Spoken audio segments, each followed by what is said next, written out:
What up, YouTube? What up, YouTube? Your boy J&D Jones, Mr. J&D Intellect right here. What up, Judah?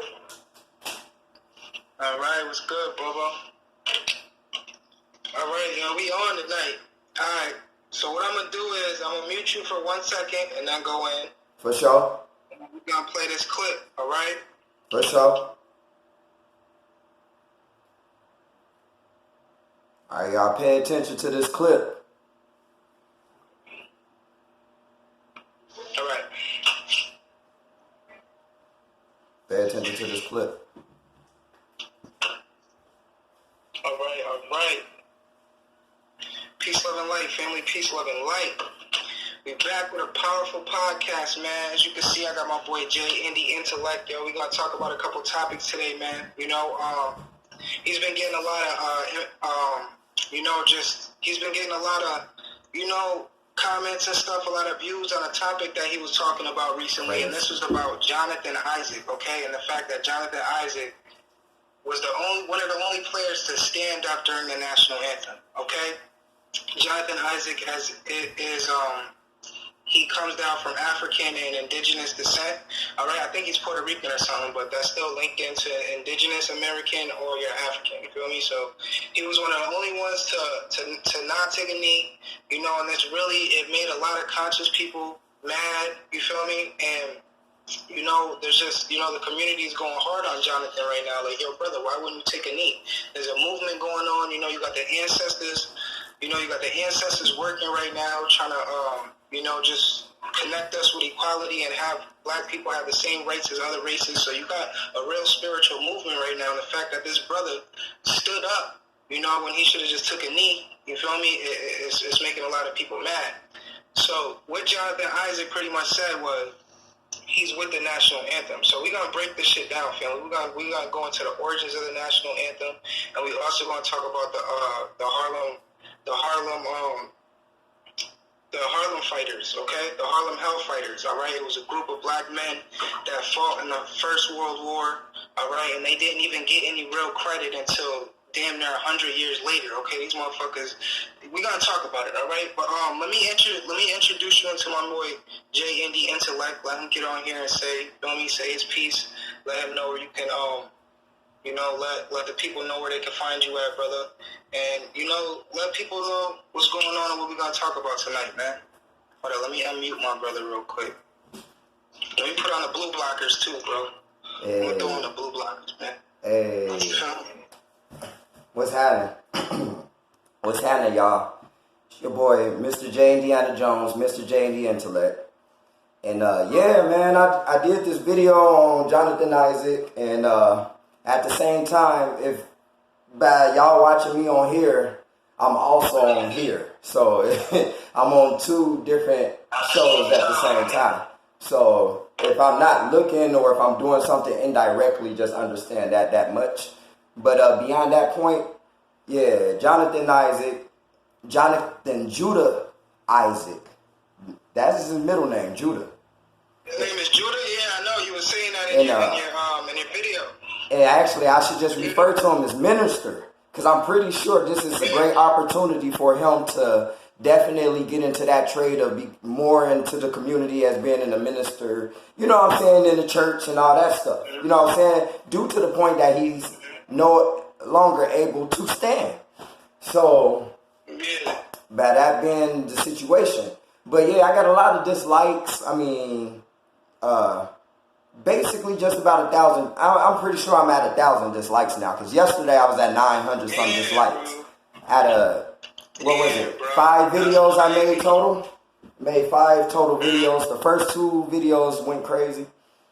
Yeah, y'all, and the first one I was just asking a question, and then after that, honestly, I was really just answering all my comments since then. And then I went deeper into why I said what I said, but it was more so talking to all of the backlash I was getting. So that's what part 2, 3, 4, 5 all really got to do with. Part 1 was me asking a question, though. And that went crazy. And I got a lot of backlash for that. So, yeah, man. So, shit, bro, I know you know a little bit more on the whole, that whole Johnathan Issac thing a little more, but I recently just read that this brother just like tore his ACL or something. You feel me? Because he didn't want to take a knee pretty much for the ancestors. And he was, you feel me? Like when it comes, like I was saying earlier, family, like when it comes to this national anthem, if you are of African or indigenous descent, you should not be with the national anthem, family. And we're going to get into it. We're going to get into it today, man. We're going to talk about the origins of the national anthem and where it came from. You heard? We're going to get into it, man, because like I said, this shit is just messed up. All right. It's messed up, and you know this is spiritual too. This brother didn't want to kneel, and what happened a week later? He tore his ACL. Like, this is deep, fam. We gotta think about this. This is a spiritual thing going on now. You feel me?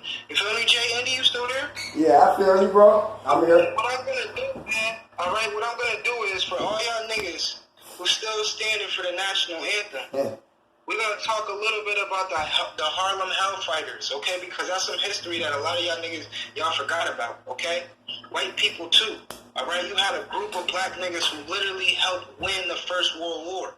And it was one dude who stuck out more than ever, all right? When he came back to this country, I'm going to play the clip. I'm not even going to talk too much. All right, let's play the clip real quick. All right, J-Indy? All right, I'm listening. A little more on this, man. All right, we listening. All right. Let's go. I'm going to step off the screen. Alright.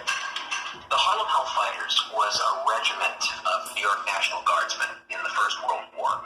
They were set up to fail by their own government. They were humiliated, degraded, eventually given to the French army as a throwaway. And they ended up coming home as one of the most decorated units in the entire U.S. Army. The Harlem Hellfighters are one of the most important regiments in American history. In World War I, they helped to establish.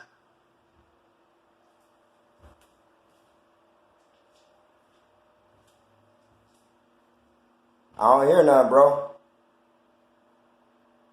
Your mic is muted.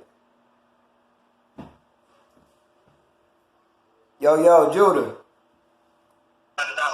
It's a history lesson 101. Hey, you muted your mic. They're not sure what they're going to do. Hold on. Let me hear what he's saying. Let me hear what J-Indy's saying. Hey, you had muted your mic for probably like a good 20 seconds. Oh, my shit was muted? Yeah, and I couldn't hear nothing. It was like 20 seconds. Okay. My bad, family. My bad. Basically, go back and start over when he started off with the Harlem Hellfighters. Go back to when he started like that. Okay. My bad, family. We back. All right. The Hellfighters are one of the most important regiments in American history. In World War I, they helped to establish to the entire world the power of black soldiers in the military. It was very difficult at that time for African Americans to get into the United States military because there was this perception that African Americans would not do well in battle. They had to overcome the prejudice of their own countrymen and yet also perform ably on the battlefield. Like so many units of African American descent, when they go overseas, they're not sure what they're going to do. Are they going to fight as infantry? Or are they going to be stevedores and load ships? Or are they going to be labor units and cut wood? And so they're committed to labor duty. They're unloading ships, building trains, those type of support services. As you can imagine, these men have been trained and they're willing to fight, they're ready to fight, and this is stressful for them. They were finally given to the French army, which in a way was an even greater insult because in the First World War, when the United States entered, General Pershing, the commanding officer, was very clear that American forces would not be fed piecemeal into the French and British army. Because the French and British wanted reinforcements. And Pershing said, absolutely not. Let's listen to this, family. This is a history lesson, all right? Fight as an American force under an American flag, led by an American general. ... Except for the black guys. You can have them. You hear this? And knowing that we're just a warrior people at heart, but at a certain time in history, we were degraded, family. We can't never lose that history, man. You feel me? But that doesn't mean that that's who we all were. You feel me? That was just a part of our history. Remarkable black military heroes in U.S. history. And he found himself in no man's land. We're talking about one of our ancestors right here. Listen to this story. And Needham Robbins hears click, click, click. He realizes somebody's cutting the water. It's potentially a German raid. And so Roberts is passing him grenades, and they line up these grenades, and the German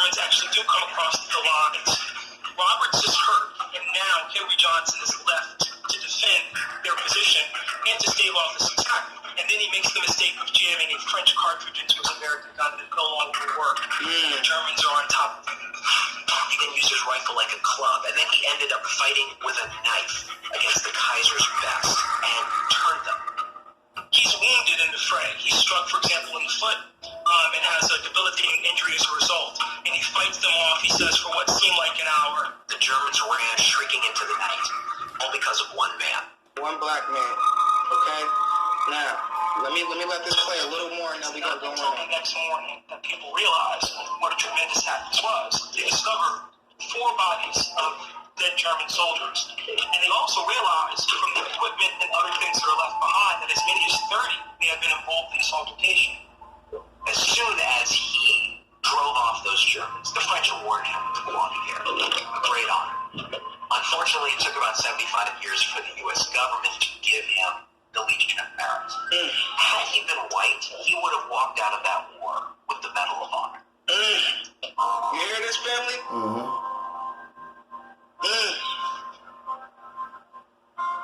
What was so shocking to me when I began to research the story of the Hellfighters was that after they had performed so magnificently in combat, the United States government actually sent a memorandum to the French government. Listen to this. Essentially implementing Jim Crow. Essentially saying, don't give them some notion that they are equals, because we don't want them taking that notion back to the United States and demanding equality. When he come back to the United States, he's not awarded the Purple Heart. There's no notation in his military record of his injury. And so he winds up not being able to work because of this injury. He doesn't get any kind of assistance from the Army or from the government as a result. And he ends up dying in 1929 penniless. So it again shows the paradox. Here's this great story of valor and courage on the part of the soldier, and ultimately he comes back to a nation that doesn't honor that sacrifice. We tend to think we all know American history so well that the story of the Harlem Outbreak should be one of the first stories told. It wasn't about killing other people, it was about being Americans serving their country well. That was the inclination of the Harlem Hellfighters. When you are African American in 1917, democracy is armor. Democracy is a weapon. And to fight for a war to make the world safe for democracy was something more than just some ethereal crusade for the Hellfighters. It had concrete results. They were fighting for the rights to be a citizen of the country that they were born in. Okay. All right, family. All right. I would say this, that I do know that during that same war, that America was, as is today, so racist until the German officers, when they were captured, could eat in the same mess hall and have the same accommodations as the white American officers. All right, so yeah, J-Indy, man, that was just a little clip of, just to refresh our memory on, the Harlem Hellfighters, man. All right, so this dude pretty much told a story about how one black man took on 30 Germans when a time when they wasn't letting Africans fight in the war. Yeah. You feel me? But what happened was they gave the Harlem Hellfighters to the French. They didn't want them fighting in the American war. Yeah. But the French and America were allies. You feel me? So what happened was that the Harlem, you feel me? We went over to French help. We started wilding out. You feel me? And then the French gave us certain medals, but when we came back to America, they were still shitting on us. You feel me? You heard the story of that, brother. This nigga went over there, put in work for the military. He came back and he died with no money, a bum on the streets type shit. You feel me? Yeah. So this is an indication letting you know, man, that America definitely does eat their babies, man. Especially their African babies. You feel me? Yeah. So embryonic cells. And this is just a little part of just the origins of this national anthem, man, and why a lot of us shouldn't be standing for this shit, man. You heard? Because it's not equal. It's not equal yet, man. Look at what's going on in America now, bro. You still got cops still killing people. It's just the media is quieting it down now. They not advertising how they used to. You feel me? Because they truly feel a change. You feel me? Not to mention all the ships and shit we've been seeing in the heavenly realm. The star family is here now. You feel me, family? Like they know. all this phenomenon going on in the earth, all right, there's a time being, we're living in a crazy time right now, feel me? These people know, man, all right? Two powers can't rule at the same time, man. They know that their time of rulership is over, man, all right? But like you said, man, Johnathan Issac, man, is definitely, to me, he's a bum for scanning, bro. And look what happened to you, bro. The ancestors took out your ACL. Now you can't even play basketball no more. You heard? You can't even play basketball no more. You feel me? So this shit crazy. But yeah, bro. Look, what man. You wanna, yeah, man. Yeah, put in. Talk about what you were saying on your video, man. You feel me? Yeah, dog. And what I'm gonna do is, you know what? Let me play before we go in. Let me play the original version of the national anthem, bro. Okay. Hold on one second. Our national anthem until 1931, which is 117 years after Francis Scott Key wrote it. Most of us had no true idea what in the hell we've been hearing or singing all these years. But as it turns out, Key's full poem actually has a third stanza which few of us have ever heard. In it, he openly celebrates the murder of slaves. Yes, really. It goes like this. No refuge could save the hireling and slave from the terror of flight or the gloom of the grave, and the star-spangled banner in triumph doth wave o'er the land of the free and the home of the brave. And then Sean King goes on to explain what that means. He says, well, it's always been known that the song was written during American slavery, and that when those words about this nation being the land of the free didn't apply to the millions who have been held in bondage, few of us had any idea that the song itself was rooted in the celebration of slavery and the murder of Africans in America who were being hired by the British military to give them strength not only in the War of 1812, but in the Battle of Fort McHenry in 1814. These black men were called the Corps of Colonial Marines, and they served valiantly for the British military. And Francis Scott Key despised them. He was glad to see them experience terror and death in war, to the point that he wrote a poem about it, and that poem is now our national anthem. So I fundamentally reject the notion. In a nutshell, he pretty much saying the national anthem is celebrating the slaughter of mad, black, melanated men who went to war for